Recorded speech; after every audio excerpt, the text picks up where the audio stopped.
Well, this is Jay Hughes with Press On, and I am just really honored today to have as my guest John Miller. And John is known as the accountability guy, and he is an expert regarding the topic of personal accountability. He's the best-selling author of QBQ, The Question Behind the Question, and this is a book that sold well over 1 million copies. John has also authored additional books as well, including Flipping the Switch, Outstanding, 47 Ways to Make Your Organization Exceptional, and Parenting the QBQ Way. John is the owner and president of QBQ Inc., and in addition to being a best-selling author, he's also an in-demand corporate speaker, trainer, and coach. John's been married to his wife, Karen, since 1980, and they've got 7 kids, and John, you've got 3 grandkids too, so thank you so much for being on the call today.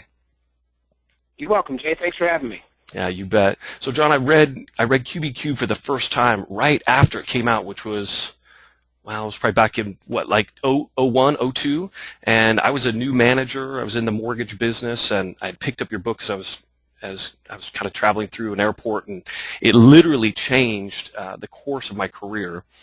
Nowadays, I coach a lot of private clients, and I'll recommend your book and as a resource for them. And they'll often, when they hear QBQ for the first time, they're like, QBQ, what's that? So for people who haven't read your book, tell us a little bit about the story behind QBQ, how it was developed, how QBQ came to be. You bet, Jay. No problem. Yes, it was originally published in the early 2000s, but we have a brand new edition out, just so your listeners know, and that's the one that's available on the marketplace now. We actually decided to go back into it a couple of years ago and rewrite it and improve it. Anything can be made better. We've had good success, but we wanted to make it as sharp as possible and put some FAQs in the back and that kind of thing. But the message, in 2 simple words, personal accountability. And it really comes from my experience as a guy selling leadership and management training in Minneapolis, St. Paul. Starting in 1986, at the age of 27 and a half, I just fell into a wonderful career of calling on executives and middle managers and sales managers, Jay, and offering them sales management training and leadership training. And, of course, I was representing another man and his company because I was young, and he'd been there and done that, and so I was selling his products. And I think I probably spent 10,000 hours, invested 10,000 hours sitting in workshops with really good people from 1986 to 1995, and that's when I heard questions that take us off track. Questions like, why do we have to go through all this change? When is someone going to train me? When will that department do its job right? Why don't I ever get a break? Who dropped the ball? Who made the mistake? And I finally thought, there has got to be a better question here. And in 1994, I coined the phrase, the question behind the question, the question behind the question. And I went out and taught it at one of the wealthiest companies in America, St. Jude Medical in Little Canada, Minnesota. They make heart valves. And I came back a month later, Jay, and they were using it. And if you know anything about the training industry, most of the training industry stuff is junk. Right. It's motivational. It's theoretical. It can't be applied. It gets people hyped up on the cloud 9, and they walk out of the seminar, and they hit the wall of reality. They can't work. But I came back to St. Jude. They're using it. Operation. Yeah, the HR guy, they're using it. They're talking the language. And they helped me shorten it to QBQ because people love acronyms. So that was many years ago, and I've been out teaching it ever since. And then starting in 1998, I wrote my first book called Personal Accountability. Very blunt. I wanted to own that niche. And then a few years later, when the Who Moved My Cheese phenomenon hit, and everybody wanted a short book, a book you could read in 22 minutes, right? We took the QBQ content out of my original Personal Accountability book, which you can still find on Amazon, and we came out with the shorter book that takes about 55 minutes to read, and it just took off, self-published. We sold 300,000 copies, then I sold it to Penguin in New York City, and here we are today with a bunch of books on the market. But the message, this is a key point, has never changed, because personal accountability is not timely. It's timeless, and there's a big difference. We don't want to latch onto fads. That's the problem in our country, especially in the corporate world. We latch onto fads and gimmicks and what's hot and trendy. We need to return to what I call the old stuff, because the old stuff, Jay, is the good stuff, and that's the message of personal accountability. So instead of asking, why do we have to go through all this change? The question behind the question would be, how can I adapt to the changing world? Instead of asking, when is someone going to train me? Let's ask, what can I do to develop myself? Instead of asking, why don't I ever get a break? How about asking the QBQ, what can I do to contribute today? And you can feel the difference. See, when I ask why questions, I'm playing victim. Why is this happening to me? When I ask when questions, like, well, when are they going to get back to me? When is someone going to solve this problem? I'm engaging in procrastination. And when I ask who made the mistake, who dropped the ball, I'm engaging in blame. So that's what QBQ does. It destroys victim thinking. It eliminates procrastination. It busts the blame. And it causes an individual like John Miller, as a professional, as a father, as a husband, to say, wait a minute, I want to rise above the world. And the world very much is of blame. I want to be in the world, not of the world. I want to get above the blame, the victim thinking, the procrastination that pervades our society. And today I want to ask the QBQ, what can I do? And that's what it's all about. Super powerful. And again, it impacted me in a profound way.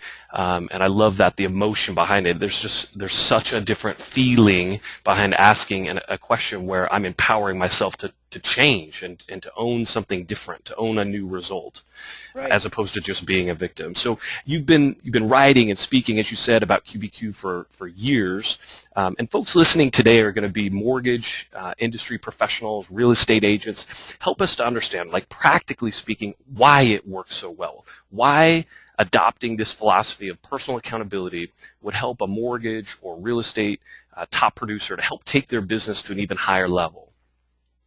Because, especially in that industry, there is so much beyond my control. Just yesterday, Jay, I spoke to 130 real estate brokers in the mountains of Colorado. So generally, they are high-ticket homes. Many people come up to the mountains of Colorado to buy a second home. You know, doctors and lawyers and maybe authors, people who have earned a few dollars. And so it's very competitive. There's hundreds and hundreds of real estate professionals in the Vail, Colorado area. And that's where I was speaking. And so my audience was just what you were describing. Real estate people, 1099s, brokers, self-employed, that have all heard the words, if it is to be, it is up to me. But because we're human, we begin to think and say, well, when are we going to get more leads? That's Why right. don't we get better advertising? When is the client going to return my call? Why doesn't my manager, my broker support me more?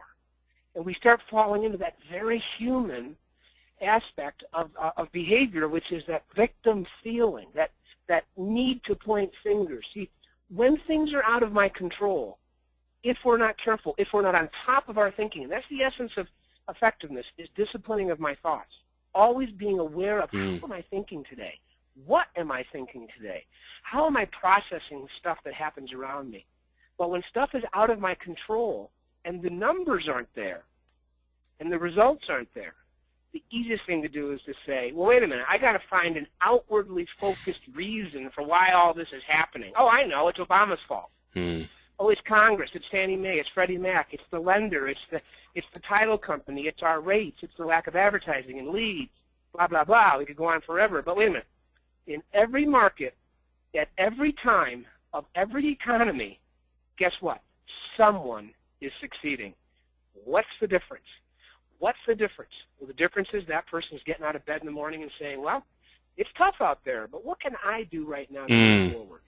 What can I do to increase my creativity? How can I be better than I was yesterday? Think about those questions. What can I do to be more effective today? Instead of, well, if I only had more leads. So QBQ is a tool, very practical, and your listeners can learn a lot more about it at QBQ.com. I'm sure you would have brought that up, but I'll just say at QBQ.com, because this is not a one-stop shop. This is not an idea we use once. This is an idea, this personal accountability in the QBQ idea, Jay, that I will, let's say I hear about it today on this podcast, and then I'll go investigate it, and then I'll read about it, and then I'll try it. And then I'll fall backwards, but then I'll try it again, and then I'll try it again. And I will begin to have confidence in myself that when I ask these better questions, I will get better answers. As opposed to asking why, when, who, I'll start asking, excuse me, what and how questions. I'll ask questions that contain an I, because I can only change me. I will ask questions that focus on action. There, I just gave you and your listeners the 3 guidelines of the QBQ. When we go to create that better question, we ask a question that begins with what or how, not why, when, who. We ask a question that contains the word I, not they or you or we. And I ask questions that focus on action. So they always sound like, what can I do today to make a difference? And that is really exciting because in the real estate and in the mortgage business, there's so much beyond my control. All I can really do is focus on me, the one thing I can control. Yeah, I love it. And I love that concept because we know whether it's mortgage industry, real estate, any industry, everybody goes through ups and downs, and yet there are people that are thriving despite the circumstances. And so it's always about ownership. What can I do? What can I do despite these circumstances in order to thrive and be successful? So this gets me excited, and I'm sure when you speak about QBQ, when people read your book, when you're out speaking at different corporate events, you've got to hear people say, John, this is awesome. What a great message. My wife needs to hear this. My husband needs to hear this. I wish my sales manager would read this book. This is there's a person in my life that for sure has got to take more responsibility. So have you heard that concept before? Well, I'm not sure what page it is on in the QBQ book, but somewhere along the way, we ask, okay, as you've been reading this book, be honest, who have you been picturing? Because that's exactly what happens. See, the interesting thing about personal accountability, personal responsibility, taking ownership, making no excuses, we can use many different words to describe the concept, but everybody wants everybody else to do it. And that's the key. The easiest thing in the world is to think, wow, accountability, boy, Congress needs that. And I get that all the time. People say, John, have you sent 535 books to Congress and one to the Oval Office? We always laugh about how others need, boy, my son, he's 25 and hasn't gotten his life together. He sure could hear this message.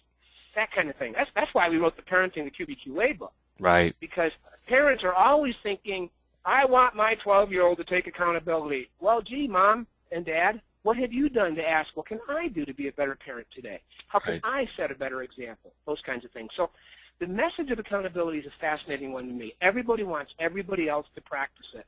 But when I speak live, or my daughter Kristen, who's on my team, goes out and does a keynote live on QBQ, or if somebody reads the book, or in our training system that we license to clients, everything has the same message. We do one thing, Jay, personal accountability, and we always somewhere in the material say, come on, who have you been picturing?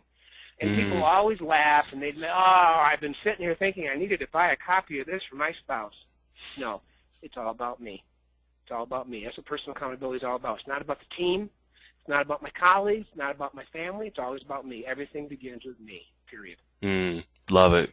So one of the things I think you do such a great job in all of your books is you incorporate stories. And stories are great because they help illustrate truth through real life examples, and they help draw out different principles, make them easier to see or understand in a message. And I just wondered if you had like a recent story or something from your own life or business where you felt the temptation to blame somebody else instead of taking ownership of a situation. Well, every day there's little things. There's little things. Like the other day, I was supposed to go to my kid's school for a mandatory meeting. Jay, I've been self-employed for 27 years. I'm an entrepreneur. Do not use the word mandatory. That's right. Miller, okay? But one of my daughters wants to take college classes while in high school, and I had to go to a mandatory meeting. And my first thought was, why does the school do it this way?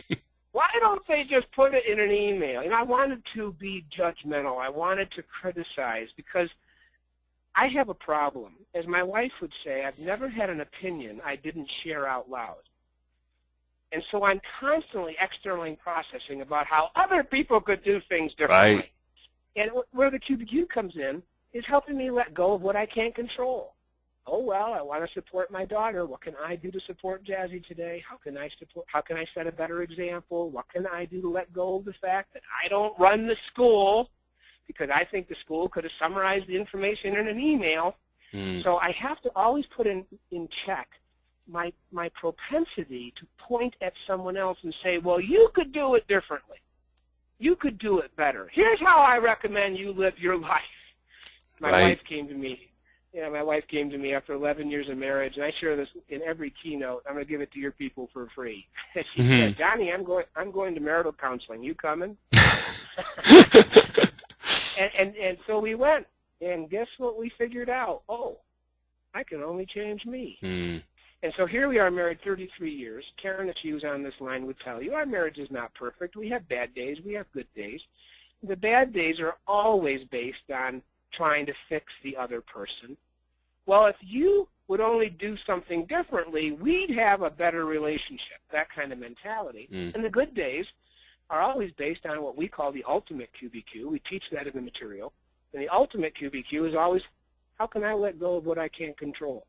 So whether it's my relationship with my wife, my kids, who 4 of them are now in their 20s and all married, and the temptation is to tell them how to live, we have to say, wait a minute, how can I let go of what I can't control? What can I do to improve me today?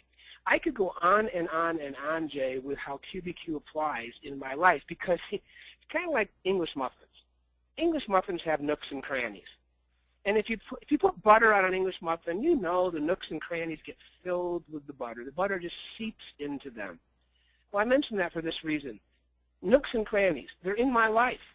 Every little thing in my life that I do on a daily basis, the way I treat somebody at a retail store, the way I process the loss of a sale, and I'm a salesperson and I lose sales, the way I think through an interaction with a loved one. These are nooks and crannies, and I need to let QBQ seep into every one of those nooks and crannies because it applies everywhere in my life. And when I let it apply everywhere in my life, I just simply live a more joyful life. You know, Jay, we don't talk much about joy, but it is joyful living to not be a blamer. It is joyful living to not play victim and become entitled and think the federal government should save me. It is joyful living to not procrastinate, but to do something right now to add value. That's joyful living, and it's just so much more fun. Not about making money. I know your audience wants to make money, but when you have joyful living through personal accountability, the money will come. Yeah, absolutely. And you're touching on a key concept there, that the difference of a different way of thinking and how that creates a different attitude, and finding joy despite the circumstances, despite what's going on and the chaos and the new regulations or whatever it may be, and finding joy in those types of circumstances is so much more valuable than trying to make money. And Jay, if I could just say this. Yeah. If I could just say this. You see, everybody experiences stress and tension, but what we don't realize is we're creating it. And we teach in the book, we teach in the book, stress is a choice. Stress is a choice, and people will fight that. Oh, no, John, you don't know who I live with. This person's a carrier. Yeah, that's They're right. a carrier of stress. No. I always create my own stress based on how I respond, react to what's going on around me. So then I start bringing QBQ in and start asking these better questions, then I reduce my own stress, thus I increase my joy. There's definitely a connection there. Good stuff, good stuff. Very good stuff. So what's at the heart of this? Why do I, right? Like, why do I fall back into victim thinking at times? Why do I ask bad questions and go ahead and shift blame to others if I know asking good questions is going to give me a better result? Well, I'm the author of QBQ, and I still fall into the trap. I just think it was the way we were created. I'm a Christian. I believe we were created as fallen creatures, and our natural desire is to do the wrong thing. So we want to point fingers. We want to feel sorry for ourselves. We want to get into the quagmire, the swamp of entitlement and victim thinking. We want to blame. It's just natural. But here's what you find. People who succeed in any endeavor in life, whether it's marriage or parenting or business, it doesn't matter, politics even, they rise above. They have disciplined their thinking. They have transformed their mind. They have taken captive their negative thoughts. So instead of thinking, well, why don't others treat me better? They say, wait a minute, that's the wrong question. What can I do to be a better friend? Instead of asking, why don't people support me more? Why don't they give me a handout? Well, wait a minute. What can I do to earn everything I have in life? So it is a disciplining of thought. As it's taught in Romans, we need to transform our mind, give up childish ways, take captive our negative thinking, and we do the things we know we're not supposed to do. That's humanness. Yeah. But I can rise above. And there's nothing wrong with using a quote-unquote, man-made secular tool like QBQ. It's just an idea. It's a way for me to change my thinking so I can be better today than I was yesterday. The point is, I'm always fighting that temptation to play victim, to procrastinate, and to blame. So let's say we've got, let's say there's somebody that's listening and they're like, okay, this makes sense, and I want to ask better questions, but maybe they're struggling with procrastination and just taking action. So like they want to own it, but maybe it's laziness, maybe it's just an undisciplined way of thinking, but they're trying to get there, but they just don't take action. What advice would you have for somebody in that mindset? Well, I'm not a motivational speaker where I tell people, hey, you can do it, I believe in you. But I've got to share a story. Please. Recently, a young mother, a hairstylist who was doing my wife's hair, said this. Well, every time I take my 4-year-old to Target, he just cries and whines and cries some more until I buy him something. So I buy him something. How do I stop? And my wife looked at the hairstylist and said, you just stop. Right. There was no fancy answer, Jay. There was no rocket science here. My 53-year-old wife, the co-author of Parenting the QBQ, looked at the 35-year-old stylist and just said, stop. And sometimes that's the message. So somebody on this line, on this call, on this podcast, is saying, well, I want to take it. Well, then do it. Because you must recognize something. Procrastination is the friend of failure.